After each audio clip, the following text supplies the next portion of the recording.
कर बेरहमी से मार दिया गया। ये तस्वीर मैं आपको दिखा रहा हूं। यह है हर्षा, जिसकी उम्र सिर्फ 26 साल है। परिवार वालों का रो रो कर बुरा हाल है। अगली तस्वीर में दिखाऊंगा। हर्षा की बहन को आप देख रहे हैं, परिवार का रो रो कर बुरा हाल है, मातम पसरा है। सिर्फ 26 साल उम्र थी और चाकू से गोद कर हत्या की गई है। बहन की तस्वीरें आप देख रहे हैं। अगली तस्वीर में दिखाऊंगा। हर्षा का अंतिम संस्कार हुआ। ये देखिए, ये जो आप देख रहे हैं अंतिम यात्रा, बाकायदा बजरंग दल के पूरे समर्थक कार्यकर्ता इसमें मौजूद थे। जन सैलाब नजर आया सड़कों पर हर्षा के अंतिम संस्कार के दौरान। जो तस्वीरें मैं आपको दिखा रहा हूं, आइए आपको बताते हैं कि आखिर किस बेरहमी के साथ हर्षा की हत्या की गई है। वो देखिए जरा। बजरंग दल के कार्यकर्ता की हत्या की गई। हर्षा नाम है। रात के 9 बजे हर्षा का मर्डर किया गया। वक्त हो रहा था रात के 9। 5 युवकों ने पहले हर्षा का पीछा किया और उसके बाद चाकू से गोद कर बेरहमी से उसकी हत्या कर दी। तस्वीर मैंने आपको दिखाई। हिजाब विवाद में हत्या का आरोप लग रहा है। दरअसल सोशल मीडिया पर हर्षा ने एक पोस्ट किया था, जिसके बाद सोचिए, एक पोस्ट के बाद हत्या कर दी गई हर्षा की। वारदात के बाद से प्रदर्शन शुरू हो गए। तस्वीरें प्रदर्शन की मैं आपको दिखाऊंगा। कई जगहों पर हालात बेकाबू हो गए, स्थिति नियंत्रण से बाहर हो गई है। पुलिस ने न सिर्फ आंसू गैस के गोले छोड़े, बल्कि खबर यह है पुलिस को हवाई फायरिंग तक करनी पड़ी भीड़ को काबू करने के लिए। शिमोगा में धारा 144 लगा दी गई है, यानी ज्यादा लोगों को इकट्ठा होने की इजाजत नहीं है। अब इस वक्त मांग हो रही है कि नेशनल इन्वेस्टिगेटिंग एजेंसी यानी एनआईए इस मामले की जांच करे। इसके तार बहुत दूर तक जुड़े हुए हैं। केंद्रीय मंत्री ने बाकायदा मुख्यमंत्री को चिट्ठी लिखी है कर्नाटक के कि वो मांग करें कि एनआईए जांच हो। हत्या में आपको बताऊं, PFI popular front of India का कनेक्शन की भी आशंका जताई जा रही है। आइए अब मैं आपको सुनवाने जा रहा हूं, जरा सुनिए। हर्षा की मां का रो रो कर बुरा हाल है। मां कह रही है मेरा बेटा राष्ट्रभक्त था। मां कह रही है मेरे बेटे को बेरहमी से मारा गया। रात को खाना खाने के लिए बेटा बाहर गया था। सुनिए जरा। ನ್ಯಾಯ ಕೊಡಿಸ್ಬೇಕು ಸರ್, ಯಾಕಂತ ಹೇಳಿದ್ರೆ ನಾಳೆ ದೇಶದಲ್ಲಿರೋರೆಲ್ಲ ನನ್ನ ಮಕ್ಕಳೇ, ಅವಾಗ ಅವ್ರ ಮಕ್ಳಿಗೂ ಆಗೋಬೇಡ ಈ ಸ್ಥಿತಿ. ಹೌದಾ ಇಲ್ಲ ಹೇಳಿ ಸರ್? ನಾಳೆ ನಿಮ್ ಮಕ್ಳಿಗಾಗ್ಬೋದು, ನಾಳೆ ನಿಮ್ ಮಕ್ಳಿಗಾಗ್ಬೋದು. ಎಲ್ಲರೂ ನನ್ನ ಮಕ್ಳೇ ತಾನೇ. ಅವರು ಈ ನೋವು ತಿನ್ನೋದ್ ಬೇಡ ಸರ್. ಈಗಾರ ಎಲ್ಲ ಒಂದ್ ಮಾಡಿ ಅವ್ರ ಸರ್ವನಾಶ ಮಾಡ್ಬೇಕು ಸರ್. ಅವರಿಗೆ ಎನ್ಕೌಂಟರ್ ಮಾಡ್ಬೇಕು ಸರ್. ನನ್ ಮಗ್ನಿ ಕೊಲೆ ಮಾಡಿದವ್ರಿಗೆ ಮಾತ್ರ ಎನ್ಕೌಂಟರ್ ನ್ಯಾಯ ಬೇಕೇ ಬೇಕು ಸರ್. ಎನ್ಕೌಂಟರ್ ಮಾಡಿದ್ರೆ ನನ್ನ ಆತ್ಮಸಾಕ್ಷಿ, ನನ್ನ ಹೊಟ್ಟೆಗೆ ಬೆಂಕಿ ಬೀಳ್ತಿ ಸರ್. ನನ್ಗೆ ನಾನು ಏನಂತ ಹೇಳಿ ಸರ್? ಕೇಸರಿ ಶಾಲ್ ಇಷ್ಟ ಹೆಸರು ಇಟ್ಟಿದ್ದಾನೆ ಸರ್. ಅವನು ಕೇಸರಿ ಶಾಲ್ ಹೋದ್ ಕಡೆ ಎಲ್ಲ ಸನ್ಮಾನ ಮಾಡಿ ಕಳಿಸಿರೋದು ನನ್ನ ಮಗನಿಗೆ. तो आइए, हर्षा की हत्या के बाद हालात बिगड़ गए, दंगे जैसी स्थिति हो गई है। वो तस्वीर मैं दिखा रहा हूं। ये देखिए, जगह जगह आगजनी हुई है, गाड़ियां फूंक दी गई है, टायर जला दिए गए, वाहनों को आग लगा दी गई है। ये देखिए, मौके पर लोकल पुलिस पहुंची है, रैपिड एक्शन फोर्स पहुंची है। देखिए, जहां तहां गाड़ियां, अलग अलग जगह उत्पात हुआ है, हंगामा हुआ है, नुकसान पहुंचाया गया है। उसके बाद हंगामा हुआ। हर्षा की हत्या के बाद देखिए दंगे की तस्वीरें, जो स्थिति खराब हो गई। दूसरी तस्वीर मैं आपको दिखा रहा हूं, देखिए जरा। ये तस्वीरें मैं आपको दिखा रहा हूं। पुलिस प्रशासन ने फ्लैग मार्च किया है, सड़क पर निकल कर आई है, रैपिड एक्शन फोर्स को तैनात कर दिया गया है। तनावपूर्ण स्थिति शिमोगा में बनी हुई है। प्रशासन ये कोशिश कर रहा है कि हालात पर किसी तरह काबू पाया जाए। ये देख रहे हैं आप, किसी तरह हालात को कंट्रोल किया जाए। ये मैं सुनाने जा रहा हूं आपको। हर्षा की बहन का क्या कहना है? बहन का भी कहना है कि जिन्होंने हत्या की है उनका एनकाउंटर किया जाए। लेकिन उससे पहले मैं आपको दिखाता हूं कि हर्षा पर आरोप है कि उसने एक एफबी पोस्ट यानी फेसबुक पोस्ट किया था, जिसके बाद उसकी हत्या हुई। दिखाने जा रहा हूं क्या लिखा था। हर्षा की तस्वीर एक तरफ आप देख रहे हैं। हर्षा ने फेसबुक पर एक पोस्ट लिखी थी। उस पोस्ट में क्या था? कहा जा रहा है हिजाब के विरोध में फेसबुक पर उसने कुछ पोस्ट किया था और पोस्ट करते हुए भगवा का समर्थन किया था। जो बात कुछ लोगों को शायद नागवार गुजरी, फेसबुक पर भगवा शॉल में फोटो भी डाला है। हिजाब के खिलाफ कई पोस्ट किए हैं हर्षा ने। बजरंग दल का सक्रिय सदस्य था हर्षा। उडुपी में विरोध कर रहा था। इससे पहले लगातार प्रदर्शनों में शामिल था। अब तक जो प्रोटेस्ट हो रहे थे उसमें भी शामिल था। हिजाब विवाद में हत्या का शक माना जा रहा है और जताया जा रहा है। आपको बताऊं, सवाल उन लोगों से है जो लोग हिजाब पर सवाल कर रहे थे, आज हर्षा की हत्या पर खामोश है। सिर्फ एक फेसबुक पोस्ट के लिए उसकी हत्या की गई है। सुनिए जरा हर्षा की बहन का क्या कहना है, सुनिए। ಸರ್ ಅರೆಸ್ಟ್ ಮಾಡಿ ಅವ್ರಿಗೆ ಎನ್ಕೌಂಟರೇ ಮಾಡ್ಬೇಕು ಸರ್, ಎನ್ಕೌಂಟರೇ ಆಗ್ಬೇಕು. ಯಾಕಂದ್ರೆ ಊಟಕ್ಕೆ ಅಂತ ಹೋಗಿರೋ ನನ್ನ ತಮ್ಮನ್ನ ಅವರು ಆತರ ಕ್ರೂರವಾಗಿ ಕೊಲೆ ಮಾಡಿ ವಿಡಿಯೋ ಮಾಡಿ ವಾಟ್ಸಪ್ ಅಲ್ಲೆಲ್ಲ ಬಿಟ್ಕೊಂಡು ಅವ್ರ ಅಷ್ಟು ಆಟ ಆಡ್ತಿದ್ದಾರೆ ಅಂದ್ರೆ ಅವ್ರಿಗೆ ಅಷ್ಟು ಈಸಿ ಆಗಿ ಬಿಟ್ಬಿಟ್ರೆ ನಾಳೆ ನಾವು ಹೆಂಗ್ ಸರ್ 120 ಆಗಿ ಹೆಂಗ್ ಓಡಾಡೋದ್ ನಾವು? ಯಾರು ವಿಡಿಯೋ ಶೇರ್ ಮಾಡಿರೋ? ಅಲ್ಲ ಯಾರೋ ಅಲ್ಲಿ ಅದು ವಿಡಿಯೋ ಮಾಡಿರೋರೇ ಶೇರ್ ಮಾಡಿದ್ದಾರೆ ಸರ್. ತುಂಬಾ ಕ್ರೂರವಾಗಿ ಒಂದ್ ಮನುಷ್ಯತ್ವ ಕಳ್ಕೊಂಡು ಅವನ್ನ ಮಾಡಿದಾರೆಲ್ಲ. ಅವ್ರ ಕತ್ತಿಯಲ್ಲಿ ಹೊಡಿತಿರೋದ್ ಸಮೇತ ವಿಡಿಯೋ ಮಾಡ್ಕೊಂಡು ಎಲ್ಲ ಕಳ್ಸಿದಾರಂತೆ ಸರ್. ಏನ್ ಮಾಡಿದಾರೋ ಏನಿಲ್ವೋ ನಮ್ಗೊಂದು ಗೊತ್ತಿಲ್ಲ.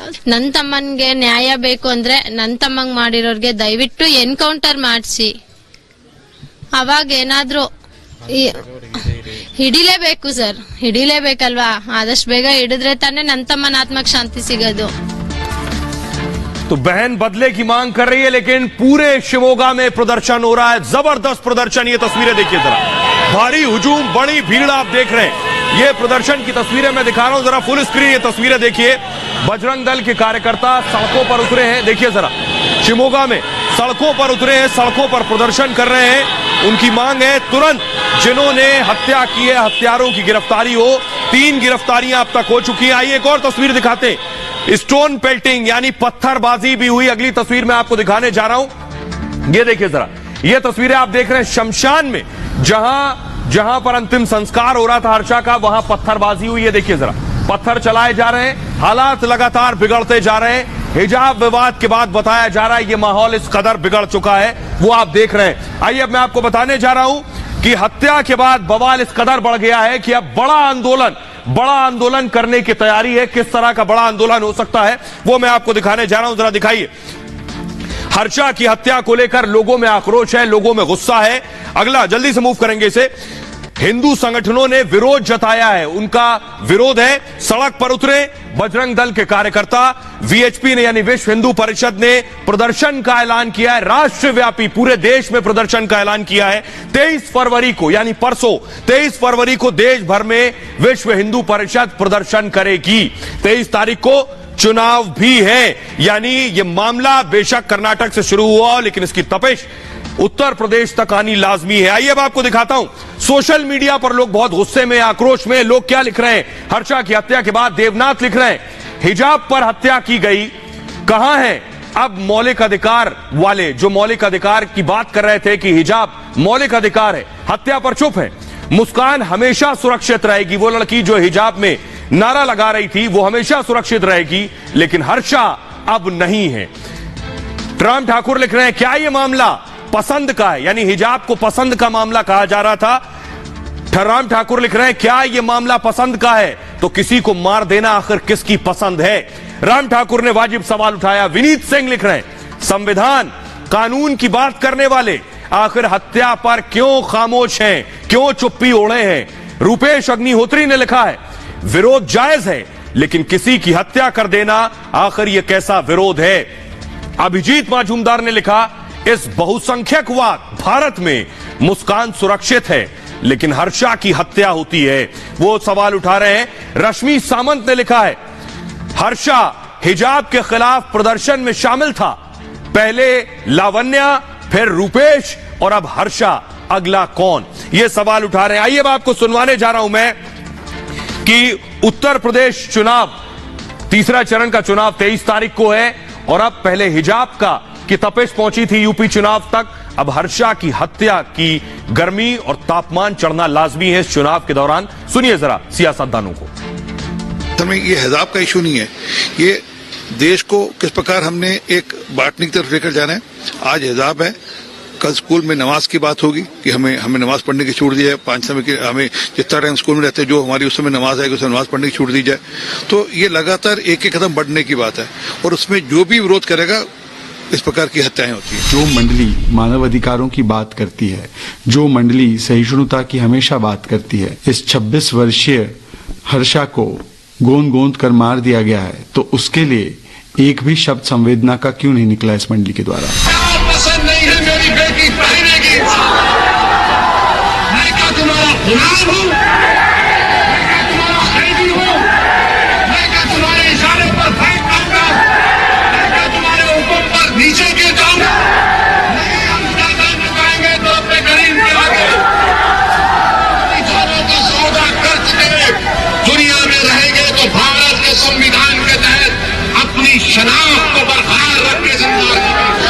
युवक की निर्मम हत्या सरेराह की गई, उसने संपूर्ण देश को एक बार पुनः झकझोर दिया है।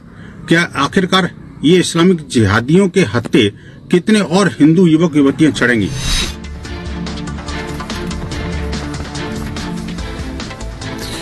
और आइए अब आपको बताने जा रहे हैं कि कैसे नेताओं ने, सियासतदानों ने उकसाया है। देखिए जरा, हिजाब विवाद जब चल रहा था तो ये नेता क्या बयान दे रहे थे, यही उकसा रहे थे। ये देखिए जरा, इनका तारुफ है मुकर्रम खान, कांग्रेस नेता है। ये क्या कह रहे थे? हिजाब का विरोध करने वालों को टुकड़े में काट दिया जाएगा, ये बयान थे। विवादित बयान का इनका वीडियो तक वायरल हुआ था सोशल मीडिया पर। हिजाब का विरोध करने वालों को धमकी दी थी। एक और है रुबीना खानम, समाजवादी पार्टी की नेता है। हिजाब पर हाथ डालने वालों का हाथ काट देंगे, ये बयान दे रही थी ये नेता। इनका कहना था घूंघट हो या हिजाब, सब संस्कृति परंपराओं का हिस्सा है। सवाल ये, इनका कहना था महिलाओं को कमजोर समझने की भूल ना करो। सवाल यह है कि इन नेताओं ने क्या उकसाया है। इन नेताओं के भड़काने की वजह से ये हालात पैदा हुए हैं। अब सवाल उन लोगों से है जो हिजाब पर सवाल कर रहे थे, जो हिजाब पर संविधान और मौलिक अधिकारों की बात कर रहे थे लेकिन हत्या पर चुप है। देखिए वो चेहरे कौन कौन से हैं। हिजाब पर हंगामा काट रहे थे। शबाना आजमी ने हिजाब पर लिखा था, अफगानिस्तान धार्मिक राज्य, यानी अफगानिस्तान से तुलना की जा रही थी कि अफगानिस्तान में हिजाब ना पहनने पर क्या होता है, तो लोग कहते हैं हिजाब पर इस तरह की सख्ती है। अफगानिस्तान धार्मिक राज्य, तो भारत धर्मनिरपेक्ष लोकतांत्रिक गणराज्य था। शबाना ने यह कटाक्ष किया था, लेकिन अब हत्या पर चुप्पी है, कोई ट्वीट नहीं आया, खामोशी है। जावेद अख्तर साहब ने लिखा था, लड़कियों को डराने वालों की निंदा, क्या यही उनकी मर्दानगी है? मुस्कान पे ऊपर यह लिखा था, लेकिन अब जावेद साहब ने कोई ट्वीट नहीं किया हर्षा की हत्या के बाद। स्वरा भास्कर ने लिखा था हिजाब पर, महाभारत में द्रौपदी का चीरहरण हुआ, जिम्मेदार देखते रहे, ऐसे ही आज याद आया। यानी मुस्कान पर स्वरा भास्कर ने लिखा था और हर्षा की हत्या पर चुप्पी है, कोई ट्वीट नहीं आया। अगला देखिए, सोनम कपूर ने लिखा था, पगड़ी विकल्प हो सकती है तो फिर हिजाब क्यों नहीं, लेकिन आज इसके नाम पर हर्षा की हत्या हुई तो चुप्पी है, जुबानें सिली हुई हैं। एक और ट्वीट देखिए, कमल हासन ने लिखा था, प्रगतिशील ताकतों के लिए और अधिक सावधान रहने का समय है, उन्होंने लिखा था, लेकिन अब चुप्पी है हत्या पर। तो इन सब से सवाल पूछे जाने चाहिए। जायरा वसीम ने लिखा, इस्लाम में हिजाब पहनना खुदा की जिम्मेदारी पूरी करना है, उन्होंने लिखा, लेकिन अब खामोश है, चुप्पी है, जुबानें सिली हुई हैं। सवाल बहुत लाजमी है कि आखिर वक्त देखकर और अपनी सहूलियत के हिसाब से ये लोग सिर्फ हंगामा करते हैं, इसीलिए हर्षा पर आज ये खामोश है। बहरहाल आगे बढ़ते हैं और अगली बड़ी खबर है, आतंकी का अब्बा जान, आखिर किसका भाईजान? सवाल यह है, आपको बताऊं कि प्रधानमंत्री नरेंद्र मोदी ने सबसे पहले हमला किया, उसके बाद योगी आदित्यनाथ, अब अखिलेश ने पलटवार जरूर किया। लेकिन आपको बताने जा रहा हूं, अगली तस्वीर में दिखाऊंगा, कल अनुराग ठाकुर ने जो तस्वीर शेयर की थी, इसमें अखिलेश यादव नजर आ रहे हैं और ये शख्स बगल में खड़ा है, ये एक आतंकी सैफ के पिता है। इसी पर योगी आदित्यनाथ हमला कर रहे हैं, आतंकी के अब्बा जान के साथ अखिलेश यादव क्या कर रहे हैं। देखिए योगी ने क्या हमला किया, अखिलेश ने उस पर क्या जवाब दिया है, ये आपको बताने जा रहा हूं। देखिए जरा, योगी ने कहा है, एसपी का हाथ आतंकियों के साथ है, आतंकी का परिवार एसपी के लिए प्रचार कर रहा है, हरकतें घटिया, तभी मैंने अब्बा जान बोला था। योगी ने आज अपनी रैली से कहा, आतंकी के अब्बा जान एसपी के प्रचारक हैं। योगी ने कहा 2012 में आतंकियों के केस वापस लिए गए और उनकी संवेदना आतंकियों के प्रति है, पीड़ितों के प्रति नहीं। बमबाजी वाली साइकिल पंक्चर हो जाएगी। इस पर अखिलेश ने कहा, खेत किसान को जोड़कर अखिलेश ने लिखा, समृद्धि की नींव रखती है अपनी साइकिल पर। योगी ने कहा साइकिल पंक्चर होगी, तो अखिलेश ने साइकिल पर जवाब दिया कि साइकिल बंधनों को तोड़ती है और साइकिल बिटिया को स्कूल छोड़ती है, साइकिल महंगाई का उस पर असर नहीं होता, वो सरपट दौड़ती है हमारी साइकिल। अखिलेश ने इस पर बचाव किया, आम जनों का विमान है ये साइकिल, ग्रामीण भारत का अभिमान है, लेकिन साइकिल का अपमान देश का अपमान है। आइए अब आपको सुनवाता हूं क्या कहा योगी आदित्यनाथ ने, उस पर अखिलेश ने क्या जवाब दिया, सुनिए जरा। 38 आतंकवादियों को फांसी की सजा हुई है, 11 आतंकवादियों को आजीवन कारावास की सजा हुई है। उसमें से दुर्भाग्य से उत्तर प्रदेश के भी कुछ आतंकी हैं और उसमें से एक आतंकवादी का संबंध समाजवादी पार्टी से, उसके अब्बाजान समाजवादी पार्टी के प्रचारक हैं। यानी समाजवादी पार्टी का मतलब नाम समाजवादी, काम आतंकवादी और सोच केवल परिवारवादी। जो एजेंसी देश की हैं उन्हें कम से कम जांच करनी चाहिए और उन्हें इसलिए भी जांच करनी चाहिए क्योंकि लोकसभा में मैं बैठता हूं, जिस लोकसभा में प्रधानमंत्री जी बैठते हैं और बड़े बड़े मंत्री सब लोग बैठते हैं, उसी लोकसभा में मैं बैठता हूं, तो कम से कम जांच एजेंसियों को करनी चाहिए। और फिर इसलिए है कि जनता ने इस बार भारतीय जनता पार्टी की खटिया खड़ी कर दी है, इसीलिए आप देखेंगे उनके बयान घटिया आएंगे। तो अखिलेश ने जरूर बोला, लेकिन आइए अब आपको सुनवाने जा रहा हूं। प्रियंका वाड्रा कह रही हैं कि आतंक का मामला ही फिजूल है। इस पर अमित शाह ने करारा जवाब दिया है, सुनिए जरा। की बातों का तो जवाब देने का तो मुझे की जरूरत ही नहीं पड़ती मुझे, क्योंकि मैं समझती हूँ कि ये फिजूल की बातें हैं। उनको भी मालूम है कि ये सच नहीं है, वो चुनाव की वजह से कह रहे हैं। ये फिजूल की बातें, आतंकवादी ये वो, क्या फिजूल की बातें हैं ये? कांग्रेस की नेत्री प्रियंका गांधी कहती है टेररिज्म फिजूल बात है, इस पर रोक लगाना फिजूल बात है। एक और एक कांग्रेस पार्टी है, दूसरी ओर समाजवादी पार्टी।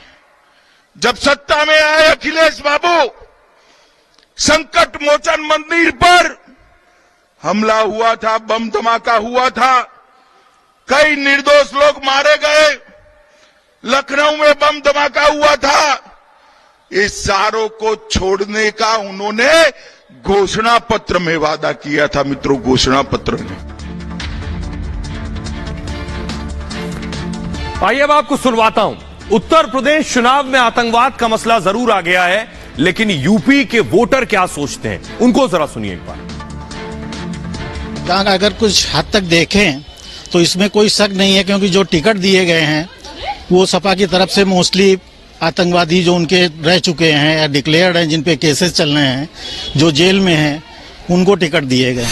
अब ये सिर्फ फोटो है उनकी दिखा रहे हैं उसमें ये लोग, अब हो भी सकता है नहीं भी हो सकता, हम लोग तो जानते नहीं इसके बारे में, लेकिन जो है अगर जहाँ तक फोटो हैं तो फोटो झूठी तो होंगी नहीं। क्या उनके पास आतंकी हैं तो आतंकी लगा रहेंगे साथ में, ये तो सच है, इसके लिए झुठलाने की क्या बात है? वो तो फोटो में भी दिख रहा है, हर जगह दिख रहा है। आरोप तो तभी है जब कोई चीज सामने है, और वो तो निपक्ष सबको दिख रही है कि क्या आतंक का हाल था प्रदेश में। तो इस सब से अगर निजात पानी है तो मुझे लगता है कि हम लोग को अपनी समझदारी दिखानी चाहिए, और जो पार्टी ऐसे दंगे को भड़काती है उनके खिलाफ खड़ा होना चाहिए और योगी मोदी जी को सपोर्ट करना चाहिए। और आइए अब मैं आपको बताने जा रहा हूं, ये आरोप जो अखिलेश पर लग रहे हैं या उनकी सरकार पर लग रहे हैं, ये ऐसा ही नहीं है।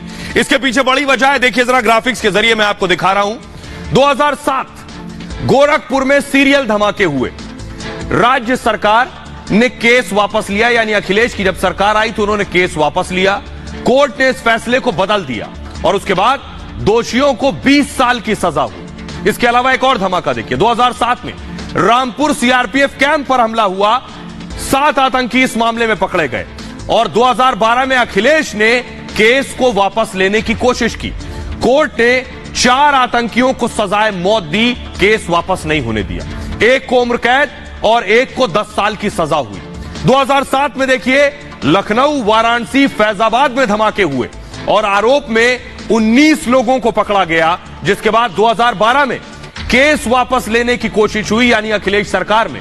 तब इलाहाबाद हाई कोर्ट ने अखिलेश सरकार को फटकार लगाई, केस वापस लेने के फैसले को खारिज कर दिया। यह वजह है कि बीजेपी अब इसे बड़ा मुद्दा बना रही है और अखिलेश खामोश हैं, बैकफुट पर हैं। वो समझ रहे हैं कि अगर इस पर हाथ लग रखा तो खुद के हाथ जल जाएंगे। बहरहाल आगे बढ़ते हैं, अगली बड़ी खबर है, चौथा राउंड कौन होगा डाउन। चौथे चरण का प्रचार आज थम गया है। आज रैलियों का सोमवार था।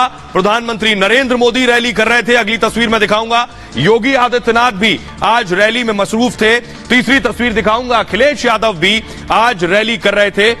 ये तस्वीरें आप देख रहे हैं। आइए सबसे पहले आपको दिखाते हैं, मैप ग्राफिक जल्दी से दिखाऊंगा, चौथे चरण में कहां कहां वोटिंग होनी है, जहां के लिए आज प्रचार थम गया है। ये जो आप पोर्शन देख रहे हैं लाल पर पीले रंग का, इनमें ये जिले हैं लखनऊ, रायबरेली, पीलीभीत, लखीमपुर खीरी, सीतापुर, हरदोई, उन्नाव, फतेहपुर, बांदा। ये जो इलाका है, इस इलाके में इस बार वोटिंग होनी है उत्तर प्रदेश के। आइए अब मैं आपको दिखाने जा रहा हूं आज कौन कौन से बड़े महारथी कहां रैली कर रहे थे और क्या तैयारी थी। देखिए जरा, आज रैलियों का सोमवार था। सबसे पहले देखिए अमित शाह कहां थे। पीलीभीत में रैली की, सीतापुर, बाराबंकी और वाराणसी में अमित शाह ने रैली की। योगी आदित्यनाथ ने हरदोई, रायबरेली और लखनऊ में रैली को संबोधित किया। जेपी नड्डा बीजेपी के अध्यक्ष खुद हरदोई में, रायबरेली में, सुल्तानपुर और अमेठी में रैली की है। इसके अलावा देखिए विपक्ष कहां था। अखिलेश यादव ने हरदोई, रायबरेली, सुल्तानपुर और अमेठी में रैली की।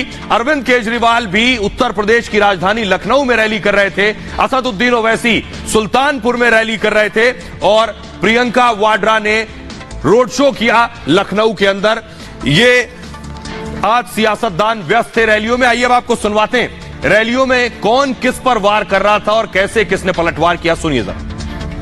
पहले ही चरण से हमारी प्रदेश की माताओं बहनों ने तो इस कसम खा ली है कि कुछ भी हो जाए, जिन साइकिलों पर बैठ करके जगह जगह विस्फोट होते हैं, बमबाजी होती थी, उन साइकिलों को तो पंचर ही करके रहेंगे, उनको नहीं आए। समाजवादी पार्टी हर चरण में आगे जा रही है। चौथे चरण में ही 2 शतक लगा देगी और जाते जाते 7वें चरण में आप देख लेना, भारतीय जनता पार्टी के बूथों पर भूत नाचेंगे। 100 भी पार नहीं कर पाएंगे अखिलेश जी।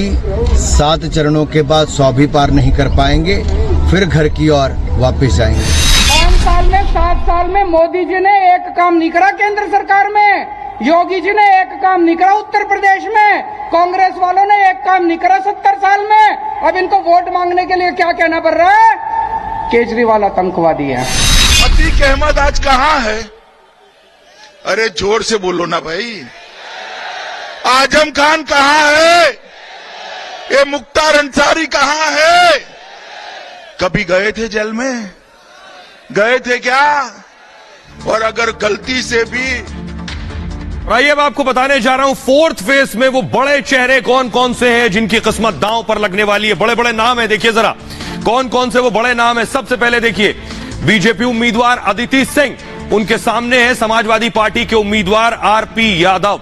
अदिति सिंह के बारे में आपको बताऊं, कांग्रेस से बीजेपी में आई अदिति सिंह, इनका तारुफ गांधी परिवार के बेहद करीबी रही, राहुल गांधी, प्रियंका वाड्रा के, लेकिन बेबाकी से अपनी राय रखने के लिए जानी जाती हैं। अदिति पिता अखिलेश सिंह यहीं से विधायक रहे हैं। सोनिया गांधी के संसदीय क्षेत्र में पड़ता है जिस सीट से चुनाव लड़ रही हैं। बीजेपी के उम्मीदवार सरोजनी नगर से हैं, लखनऊ के सरोजनी नगर से, और सपा के उम्मीदवार अभिषेक मिश्रा उनके खिलाफ चुनाव लड़ रहे हैं। मैं आपको सबसे पहले राजेश्वर सिंह के बारे में बताऊं, इन्फोर्समेंट डायरेक्टरेट के अफसर रहे हैं राजेश्वर सिंह और इस्तीफा देकर चुनाव मैदान में आए, यानी सियासत में आए।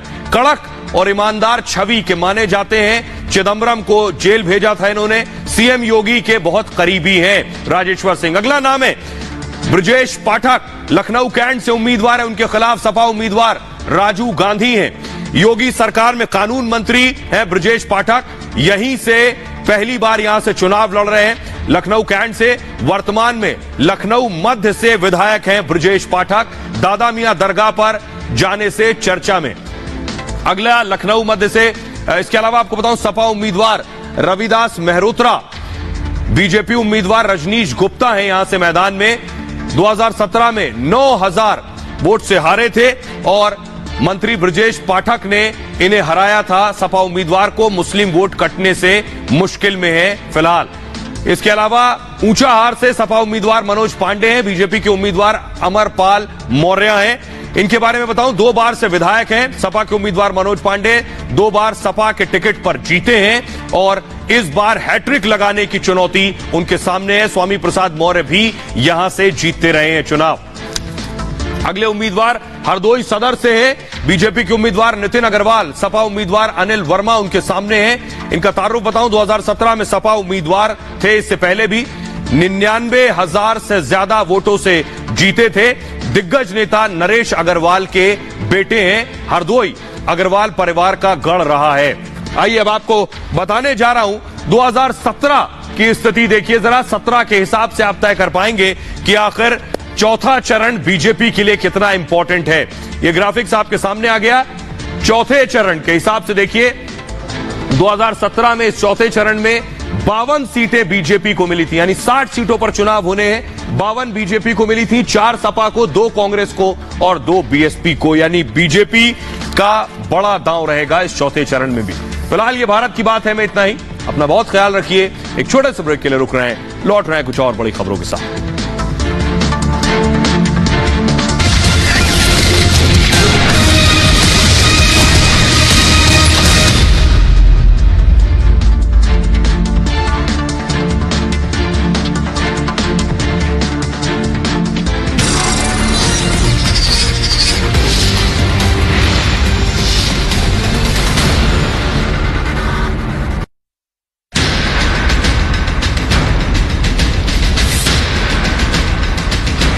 पीलीभीत जिले की बिसलपुर सीट, विधानसभा नंबर 130। यूपी चुनाव का नंबर 1 शो 403 और आज इस शो के जरिए हम पहुंचे हैं विधानसभा नंबर 130 यानी कि बिसलपुर।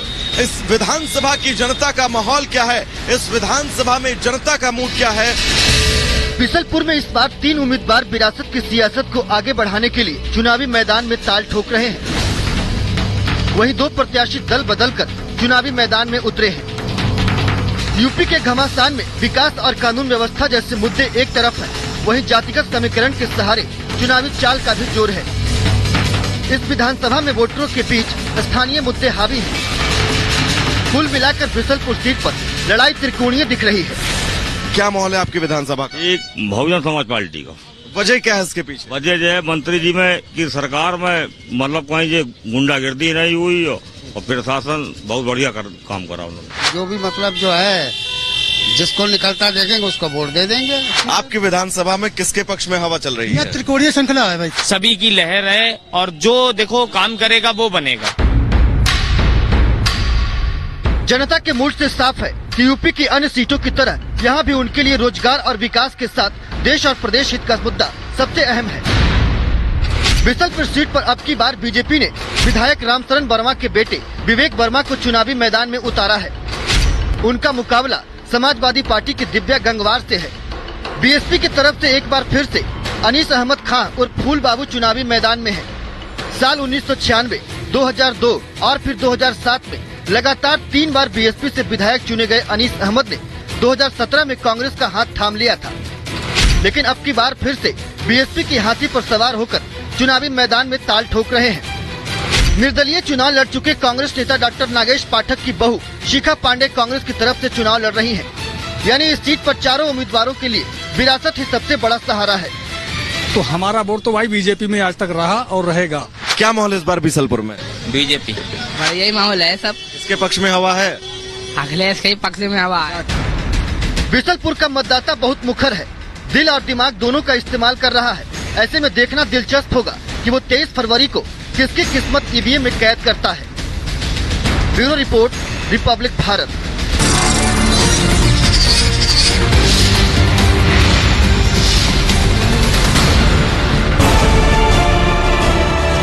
आज देश से एक बार फिर वादा करता हूं कि सच के लिए रिपब्लिक की लड़ाई कभी कमजोर नहीं, क्योंकि हमारे लिए राष्ट्र सर्वोपरि है।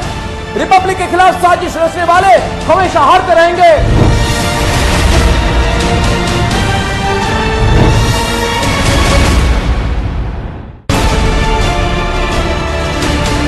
मुझे पूछिए अर्नब, तुम्हारे लिए पहले क्या आता है, तुम्हारा धर्म या राष्ट्र धर्म? और मैं कहूंगा मेरे लिए भारत पहले आता है, राष्ट्र धर्म पहले आता है।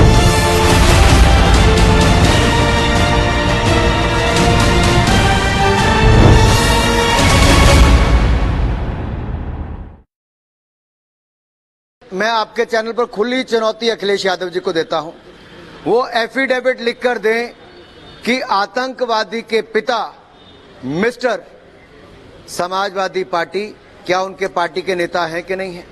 दूसरा, वो एफिडेविट पे लिख के दें क्या उन्होंने उनको अपने घर पे निमंत्रण दिया था कि नहीं दिया था। तीसरा, वो ये एफिडेविट पे लिख के दें कि क्या उन्होंने आतंकवादियों के मुकदमे खत्म करने का प्रयास 2013 में किया कि नहीं किया।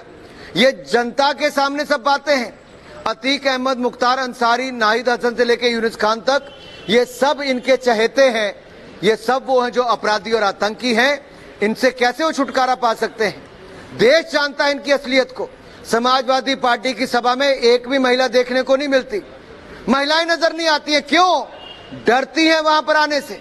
महिलाएं सुरक्षित महसूस करती हैं तो भारतीय जनता पार्टी के परिवार में भी और भारतीय जनता पार्टी के शासनकाल में भी। आप कह रहे हैं वहां पे महिलाएं डरती हैं।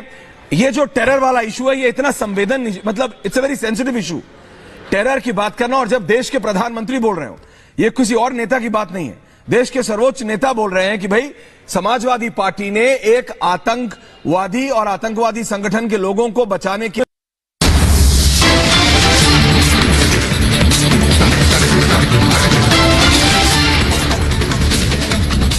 शिमोगा में हर्षा के अंतिम संस्कार के दौरान पथराव, रिपब्लिक पर बोली हर्षा की मां, का हत्यारों का हुआ एनकाउंटर, देश की सेवा करना चाहता था हर्षा।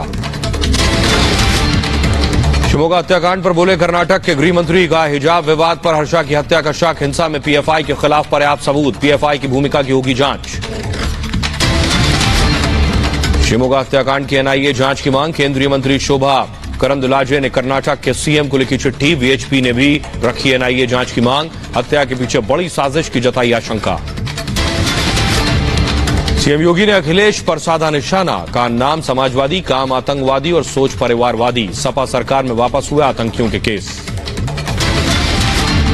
यूपी में चौथे चरण का थमा चुनाव प्रचार, 23 फरवरी को 9 जिलों की 60 सीटों पर डाले जाएंगे वोट, बीजेपी, एसपी सहित सभी दलों ने झोंकी ताकत।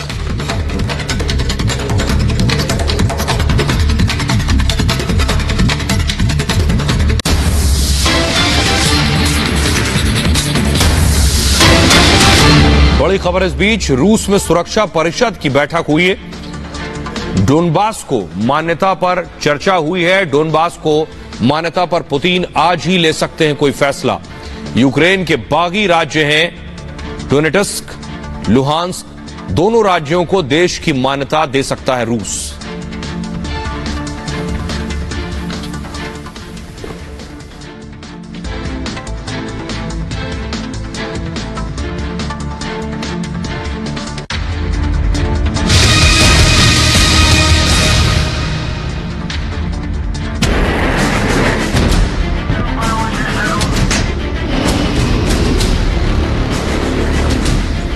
यूक्रेन की सीमा पर रूस का शक्ति प्रदर्शन और युद्ध अभ्यास जारी है। इतना बड़ा और शक्तिशाली युद्ध अभ्यास पिछले कई दशकों में नहीं देखा गया। करीब 1.5 लाख रूसी सैनिक सीमा पर मौजूद हैं और बेलारूस के सैनिकों के साथ अभ्यास कर रहे हैं। और अब रूस ने परमाणु हथियारों संग युद्ध अभ्यास शुरू किया है। 3, 2, 1 यूक्रेन की सीमा पर परमाणु युद्धाभ्यास। युद्धाभ्यास पर पुतिन की नजर। ये तस्वीरें देखिए